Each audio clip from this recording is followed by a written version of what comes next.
Alors, une version Eloa, 349 € par mois. Pour le modèle Y, alors Mobiziwi défonce la marque. Pour eux, ça sert à rien cette version. C'est peut-être un peu exagéré, mais ok. On va voir pourquoi ils disent ça, du coup. C'est ça semble décidément à court d'idées. Après avoir joué la carte de la Eloa, à basse et haute option sur le modèle 3, voilà que la même stratégie revient comme un vieux plat réchauffé. Sur le modèle Y propulsion, on prend les mêmes et on recommence, mais sans véritable ingrédient pour raviver l'intérêt.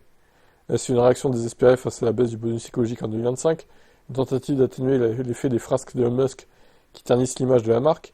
Peut-être, mais difficile de ne pas avoir dans cette opération une manœuvre routinière visant à écouler les stocks sans souci d'innovation. 349 € par mois pendant 36 mois et 30 000 km. Tentant, oui, jusqu'à ce qu'on lise les petits caractères. Un apport initial de 8 280 € est exigé, ce qui, pour la plupart des clients, signifie souscrire un prêt. Avec les taux actuels, ça signifie payer sur 3 ans quasiment le double de l'apport. Si vous avez les moyens de verser cet apport et de payer l'option d'achat de 26 739 €, la voiture vous reviendra au final à 47 000 € pour un modèle proposé comptant 45 320. 2 000 € pour financer un achat sur 3 ans. Il n'y a sincèrement rien à dire, mais on ne peut décidément pas parler d'offres formidables. L'argument des économies de carburant de 5 500 € sur 5 ans, selon Tesla, ne fait pas sens face à un contrat qui s'étale seulement sur 3 ans. C'est vrai que ça c'est bizarre. Et que dire de la dépréciation? On sait déjà qu'un modèle Y, comme toute voiture électrique, perdra facilement la moitié de sa valeur à l'issue de la période. Alors faut-il se laisser séduire par cette énième tentative de Tesla de gonfler ses volumes de vente? Difficile à dire, le modèle Y reste un produit fiable et performant qui ne s'offre d'aucun défaut majeur. Une excellente voiture on ne cesse de le répéter, mais qui n'a plus ce statut de choix indiscutable qu'il avait encore il y a 3 ans. Surtout que